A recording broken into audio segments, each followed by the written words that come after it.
here for a very, very interesting subject. Our theme of discussion today is public debt sustainability, what options for Kenya?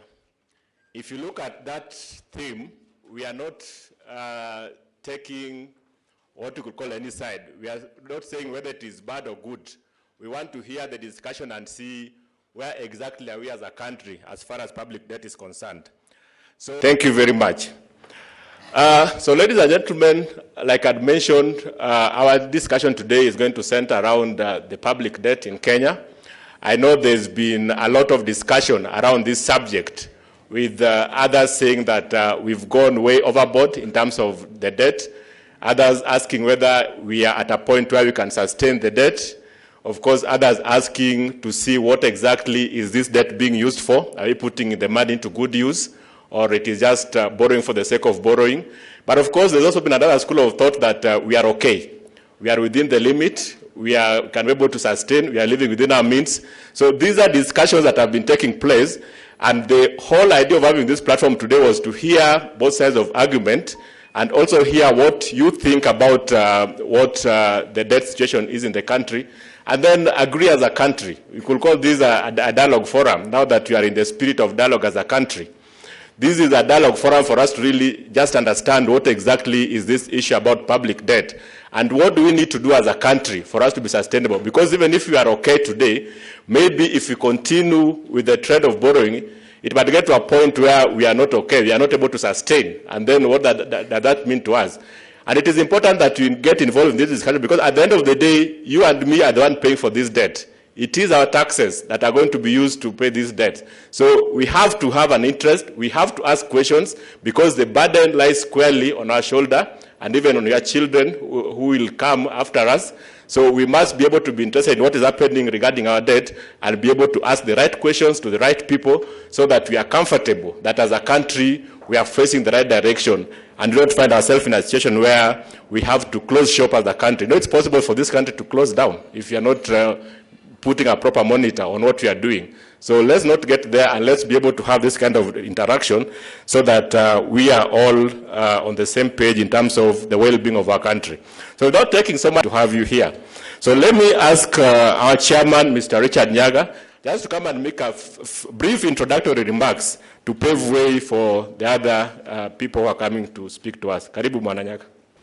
The debate today is, of course, on Kenya public debt.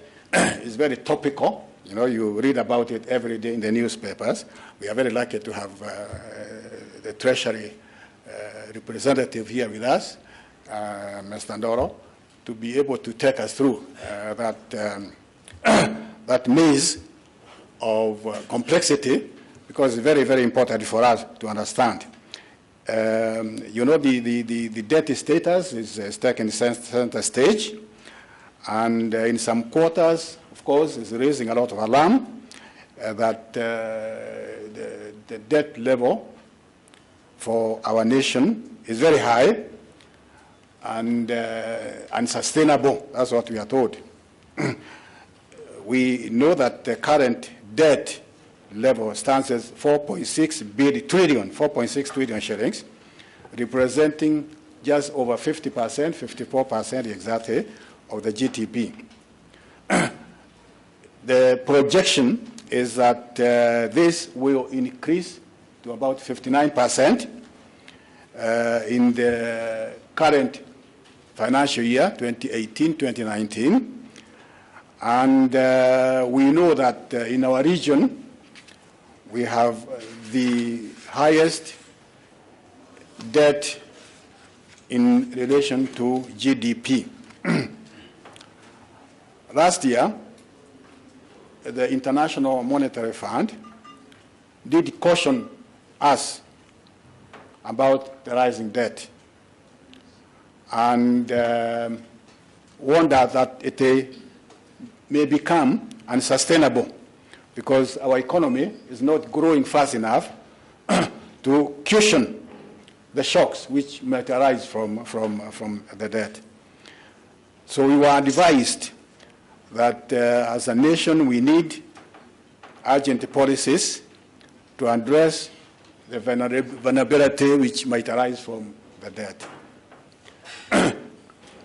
However, our government, of course, has continued to assure us that our debt as a nation is within acceptable parameters, and there are already measures in place to ensure that we sustain the repayments.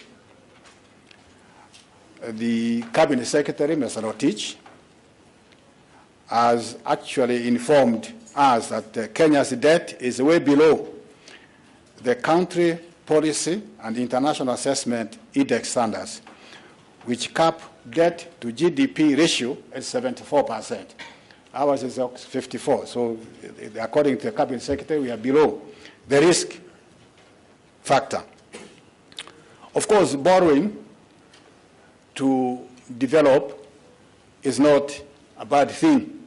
We all know that. I'm sure many of you in this room, everybody has a debt of one type or other, particularly to buy property. You know, you don't have the cash to go and buy. So we understand that our nation has to borrow, you know, to sustain the economy. And our, of course, question is whether the debt becomes so huge that it becomes unsustainable. And can the nation actually bear the debt, or are we going to leave it to future generations to pay those debts? Another question, of course, we need to ask ourselves is, are the borrowed funds being used for the intended purposes, for the intended projects? And would those projects be able to sustain enough revenues to repay the debt? These are some of the questions which we expect, of course, to get answers, and I'm sure we are going to get them today. And we expect our speakers, Mr. Ndirango is already here, you know, as a financial expert. We expect them to enlighten us, to educate us on this intricate subject. And we need to know what measures the nation is taking, the government is taking, to ensure that our debt does not become overblown.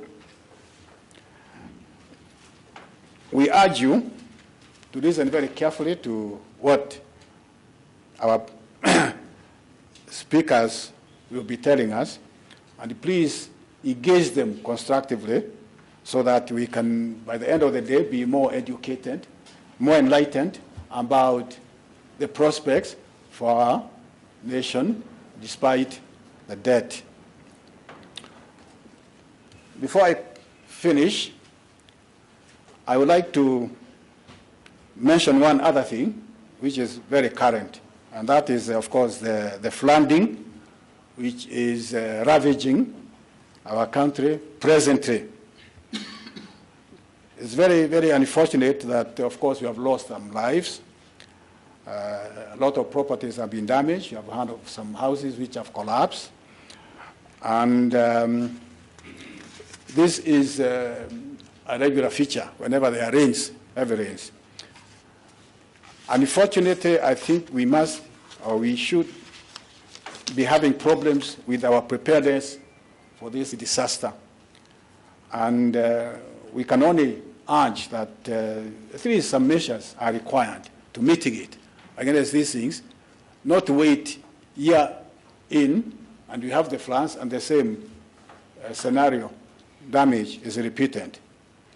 The government at both the county and national level must be proactive, invest heavily in disaster preparedness, and make sure we avoid these calamities. Previously, we are told funds have been allocated to mitigate against flooding, but as always, the results are always baffling.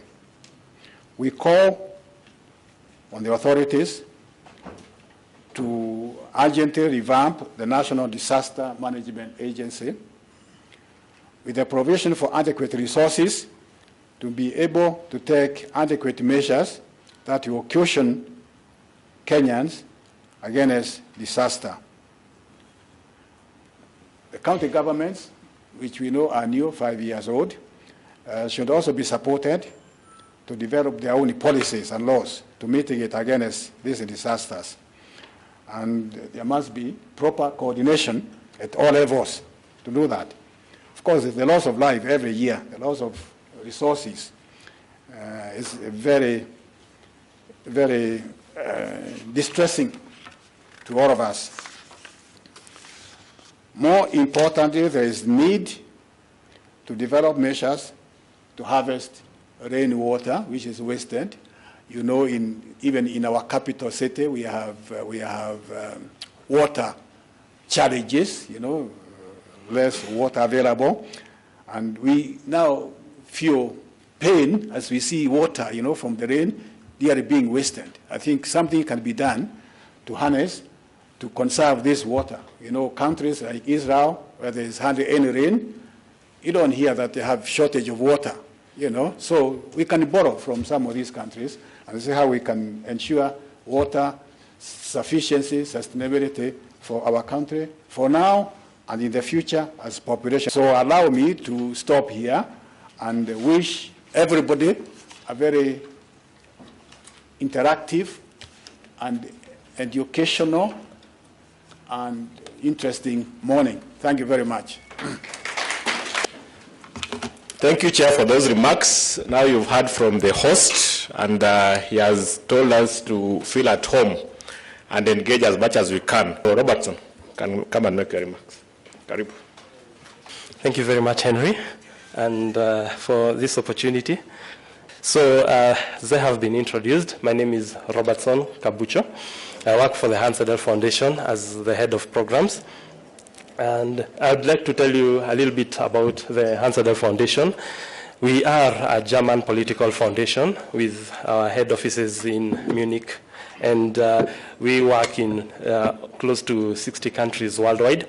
Our office here in Kenya covers work also in Ethiopia, but our presence is also within the Eastern African region, with an office also in Tanzania that covers work in Uganda, and also the Democratic Republic of Congo.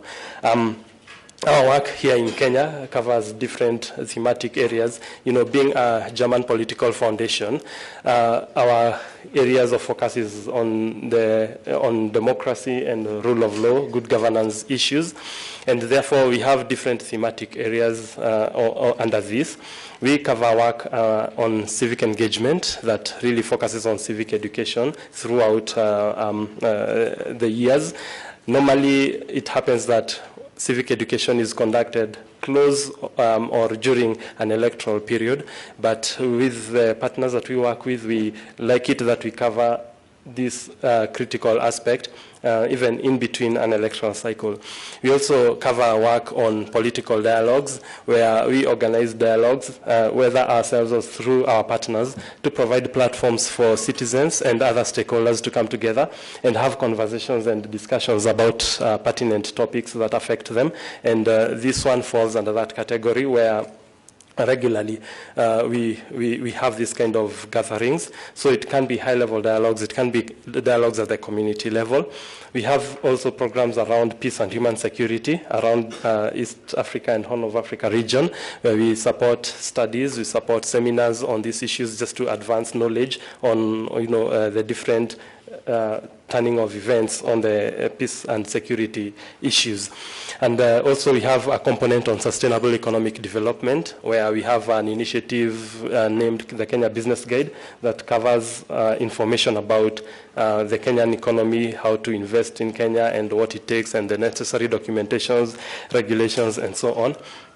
And lastly, we also have a component on climate change, adaptation, and environmental awareness, where we support several counties in conjunction with Kenya's Vision 2030 Delivery Secretariat in terms of mainstreaming climate change measures in county integrated development plans.